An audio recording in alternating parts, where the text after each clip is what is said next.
বন্ধু বান্ধৱীসকল, কলিজাৰ বিষয়ে মই সেইদিনা কৈছিলোঁ অলপ, জন্মৰ অপাৰেশ্যনলৈকে। মোক কালি নিদিয়াৰ কাৰণে বহুত কেইগৰাকীয়ে পৰহি দিনা কৰিছে, কালিও কৈ আছে, কমেণ্ট কৰি আছে, কলিজাৰ বিষয়ে আমাক কিয় নিদিলে, আপুনি দিব আকৌ মানে কৈ আছে আৰু বহুতে কৈ আছে। মই সেইকাৰণে আজি অকণমান দিম বুলি ভাবিলোঁ। তাইৰ সেই অপাৰেশ্যনৰ কাৰণে চুলিবোৰ সেই অকণমানি ছোৱালীজনী সেই 7 দিন 8 দিনতে ঘূৰাই দিলে, কিজানি শিৰ বিচাৰি নাপাওঁ বুলি হাতত চেলাইন দিবলৈ।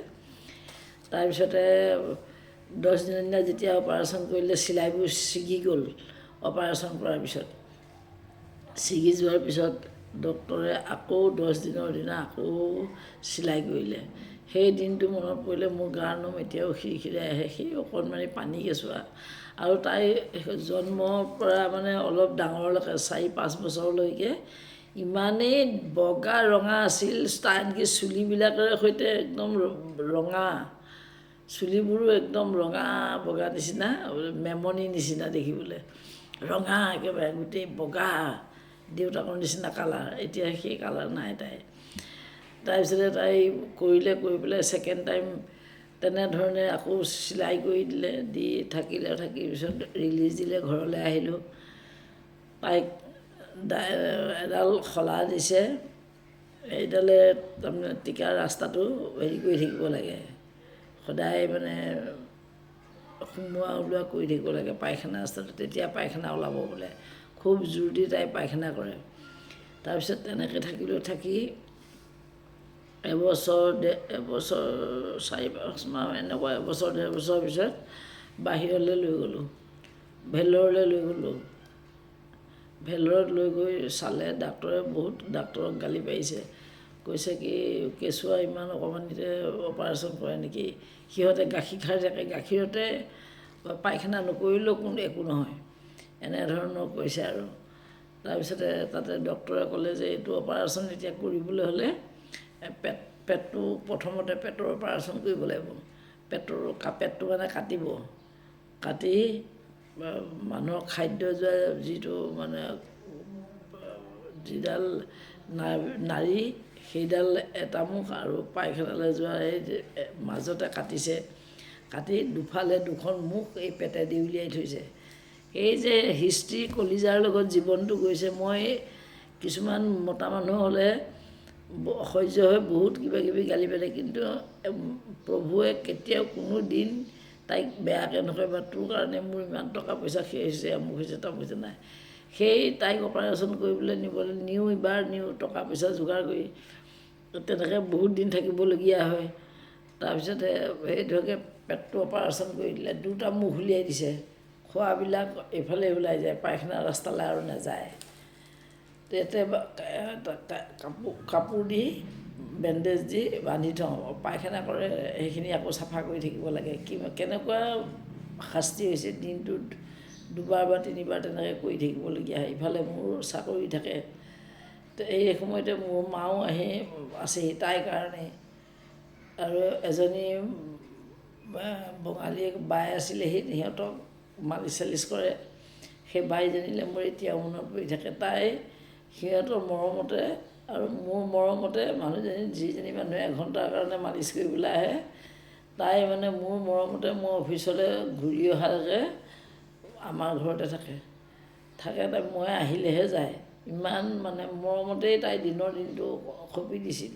সেই এটা পইচাতে, কোনো বেছিকৈ লোৱা নাছিল। এটা কথা মোৰ এতিয়াও মনত পৰে, মই বেচেৰীক যাব সময়ত মই ভাল মানে কিবা এটা দিব লাগিছিল, মই দিব নোৱাৰিলোঁ।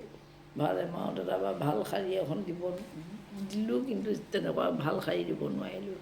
সেইটো এটা মোৰ এতিয়াও আফচোচ হৈ থাকে, তাইক যেন ক'ৰবাত পাম এনেকুৱা লাগে। যি হওক তাই সদায় সেইবোৰ এইটো তাইয়ে কৰি দিয়ে, তাই তেনেকৈ কৰি তাইক পায়খানাটো কৰোৱায়। তেনেকৈ থাকি আৰু ডক্টৰে আৰু 6 মাহ কি এবছৰৰ পিছত মাতিলে, আকৌ গ'লোঁ। সেইবাৰ গৈ আকৌ এইটো মানে 2খন মুখ আকৌ জইন কৰি দিলে। এইটো যে কৰিলে, নহয়, প্ৰথমতে এইটো কৰি দিলে, বাহিৰেদি কৰাৰ পিছত লৈ গ'লোঁ। তাৰপিছত সেই পায়খানা ৰাস্তাটো ঠিক কৰি দিলে। সেইটো অপাৰেশ্যন কৰি ঠিক কৰি দি আকৌ পঠিয়াই দিলে। থাকি আকৌ ছমাহ এবছৰমানৰ পিছত আকৌ গৈছোঁ। মিষ্টাৰে মানে এইটো কাৰণে মই তেওঁক বেয়া পাওঁ, তেওঁ পইচা পাতি কি সমস্যা কি হৈছে মোক নকয়, তেওঁ মনত দুখ কৰোঁ বুলি তেওঁ কেনেকৈ পইচা পাতি যোগাৰ কৰে মানে ক'ব নোৱাৰোঁ আৰু।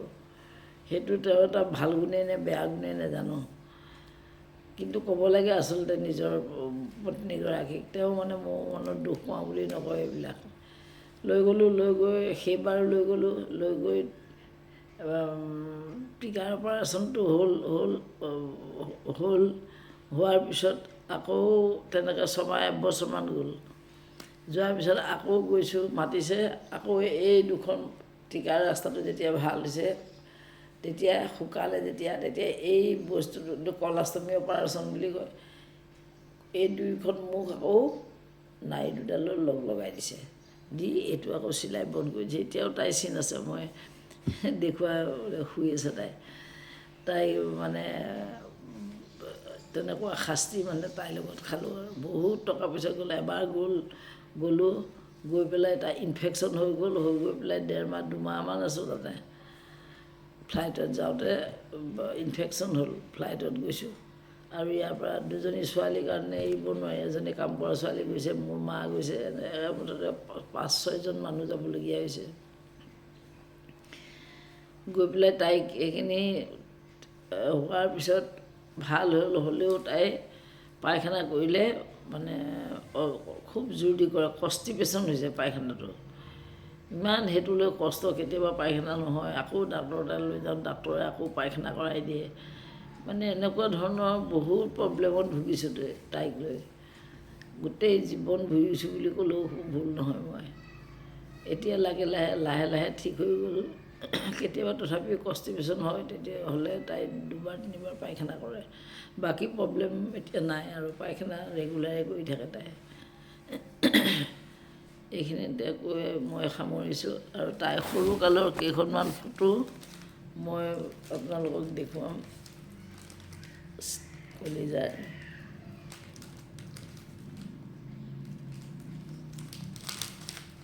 কলিজাৰ সৰু হৈ থাকোঁতে দেউতাকৰ লগত ফটো তুলিছিলে। এইয়া এখন ফটো তাই দেউতাকৰ লগত, এইজনী কলিজা, সেইখন এখন। আৰু এইয়া আমি বাহিৰত ফুৰিবলৈ গৈছিলোঁ, যাওঁতে এইয়া নীলা চোলা পিন্ধাজনী, তেতিয়া এই থাইৰয়ড নাছিল, চিলচিলীয়া আছিল, একেবাৰে দৌৰি ফুৰে চেঙা নিচিনাকৈ। এইটো এটা ফটো। এয়া আকৌ তাই এই পঢ়ি থাকোঁতে স্কুলত, এয়া ডাঙৰ হওঁতে সৰস্বতী পূজাতে এই ড্ৰেছ কৰি গৈছিল। এয়া আকৌ আমাৰ এজনী কাম কৰা ছোৱালী আছিল, তাহাঁতৰে সমনীয়া। এয়া 3জনী, মাজৰজনী এতিয়া বিয়া দিয়াজনী, এইজনী ৰাধা টুপু বুলি কৈছে, আমি তাইক ৰাধা নাম দিলোঁ। এইজনী কলিজা, এইজনী নীলা পিন্ধি থকাজনী কলিজা। তেতিয়া তেনেকুৱা শকত নাছিল। এয়া এইখিনি ফটো সিহঁতৰ আছিলে, মই এয়া আপোনালোকক দেখুৱালোঁ। এইখিনিয়ে বাকী আপোনালোকক আৰু আছে অলপ, মই আপোনালোকক দেখুৱাম বাৰু।